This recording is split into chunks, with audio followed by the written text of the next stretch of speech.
aprecio muchísimo, sí, a un hombre que respeto y que admiro desde hace mucho tiempo. Es el doctor Gerardo Esquivel, es subgobernador del Banco de México. Estimado Gerardo, muchísimas gracias por contestarme el teléfono esta tarde. ¿Cómo estás? Muy bien, Joaquín, ¿qué tal? Muchas gracias por la invitación y un saludo a todo tu auditorio.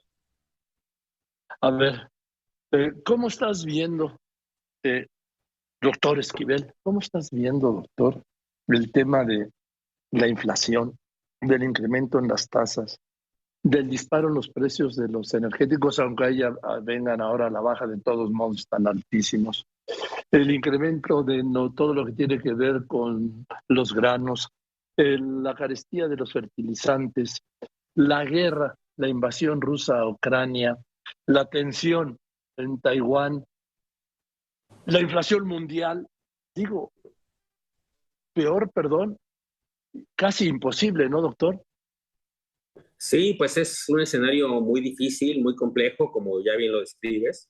Es un escenario en el que primero venimos saliendo de la pandemia y la pandemia en sí misma ya había Además, generado una serie de problemas económicos muy importantes, asociados, por supuesto, a la afectación en la actividad económica, pero también con la pandemia ocurrió un fenómeno que fue el que dio inicio al proceso inflacionario, y eso es importante recordar que el origen está ahí.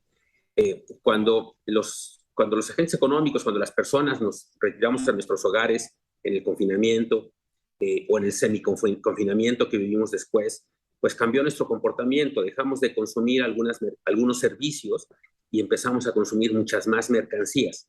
Dejamos de ir a restaurantes, al cine, a conciertos, al gimnasio, etcétera, y empezamos a consumir pues más computadoras, escritorios, muchos más mercancías, y eso generó un cambio importante en la presión de los precios de las mercancías inicial.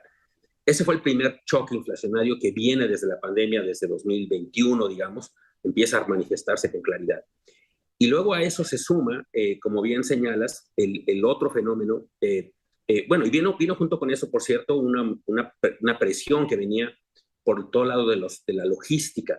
La logística mundial se afectó porque la pandemia iba afectando de manera diferenciada en el mundo, los procesos de producción se vieron afectados, muchas cosas tienen que estar coordinadas para poder proveer los insumos, para poder producir los bienes y servicios.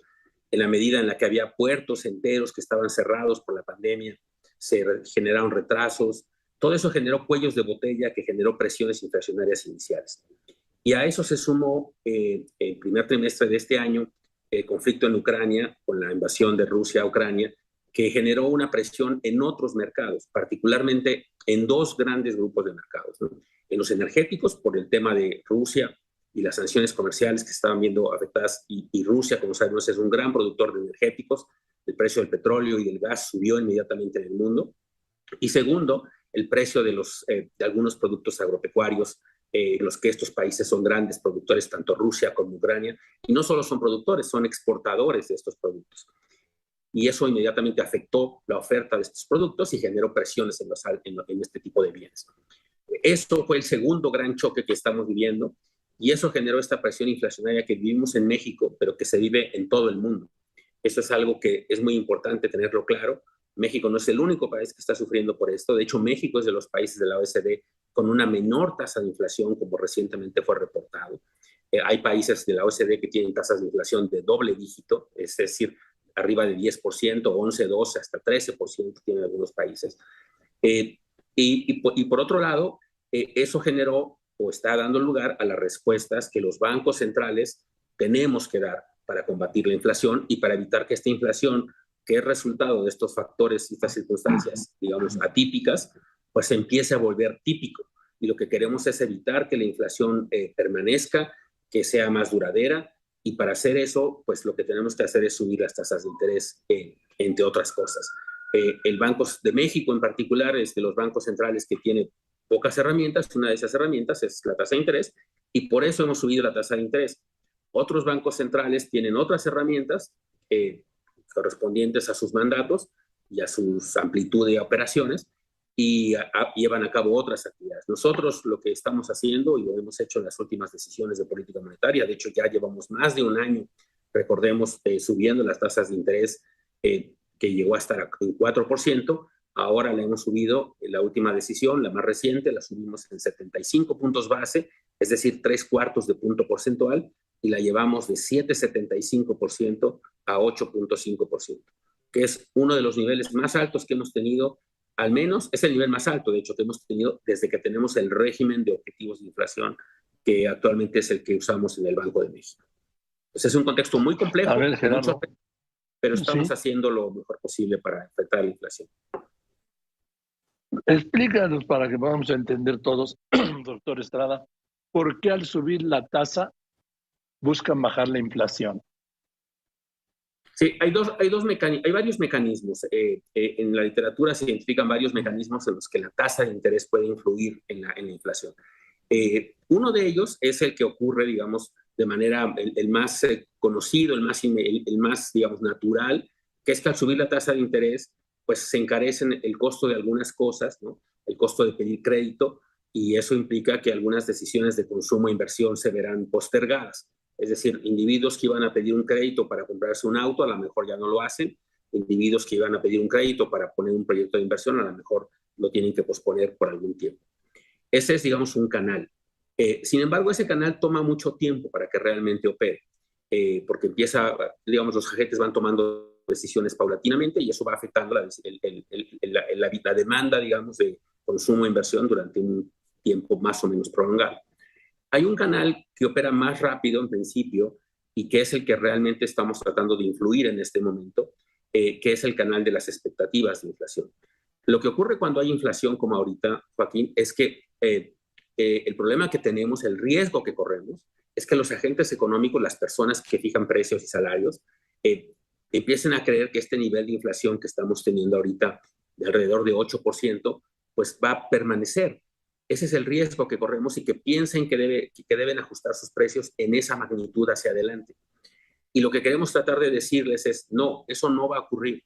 Nosotros vamos a hacer lo que tengamos que hacer para que la tasa de inflación empiece a bajar lo más pronto posible y que empiece a converger al objetivo de inflación que nosotros tenemos, que nos mandata la Constitución, que es de 3% de inflación anual.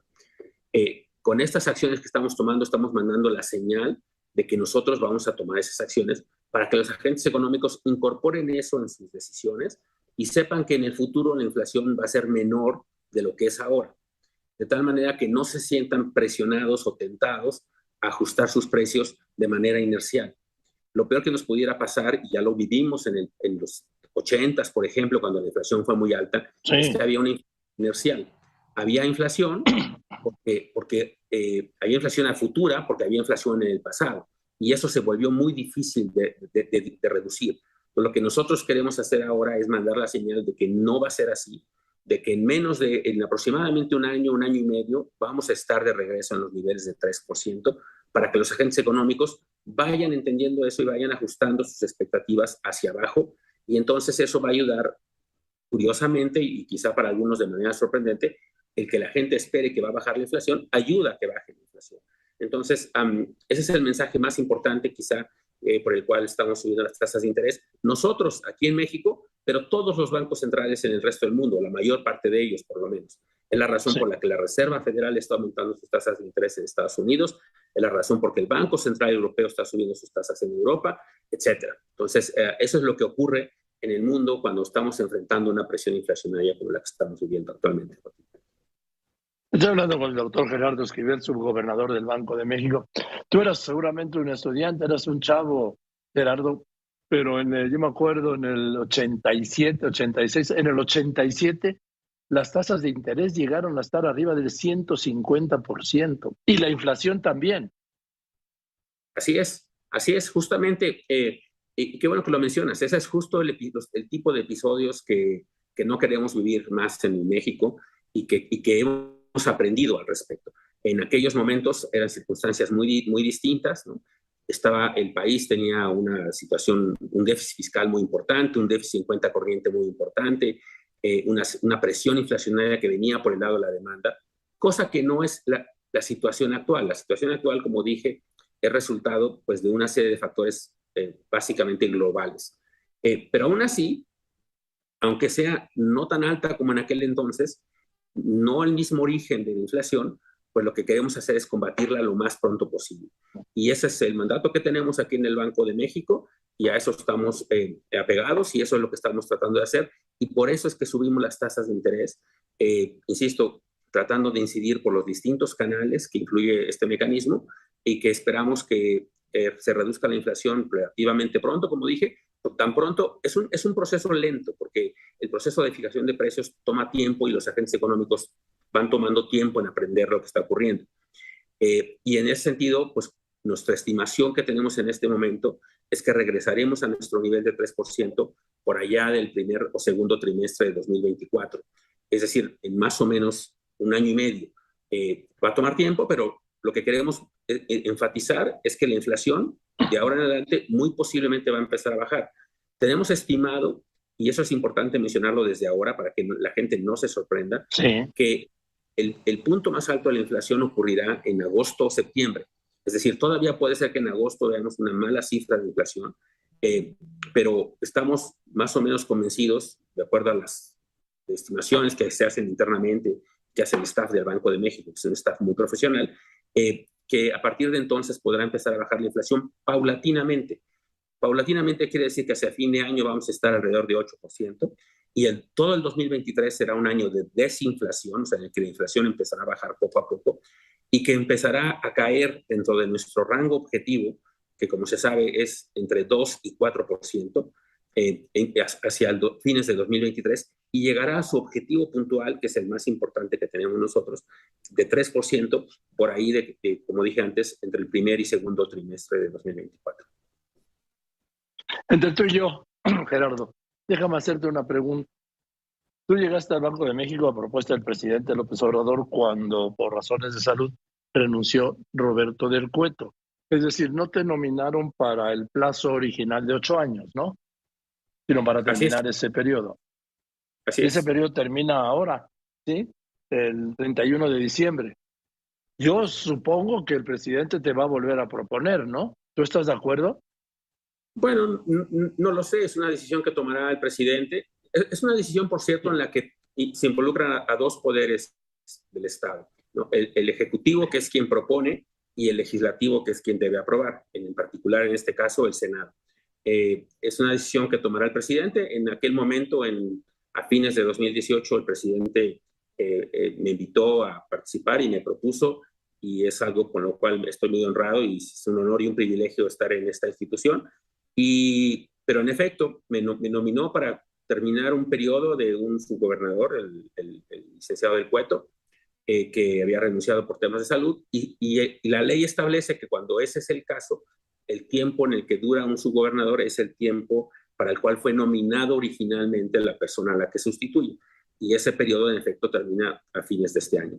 Ya qué ocurrirá a fines de este año y qué ocurrirá con la posición que tengo actualmente, es una decisión que, como dije antes, depende en primera instancia de si el presidente me nomina, y en segunda instancia de si el Senado lo aprueba, o a quien se aprueba a quien el presidente nomine. Te lo pongo de otro modo, porque lo que te digo es que es un factor de confianza fundamental en la Junta de Gobierno, como los demás integrantes de la Junta de Gobierno, a quienes respeto, por supuesto. Pero si el presidente te propone, no vais a salir con que tienes otros planes, ¿no? No, por supuesto que no. Evidentemente, esta es una institución muy relevante y muy importante, y es una institución en la que estoy muy a gusto trabajando.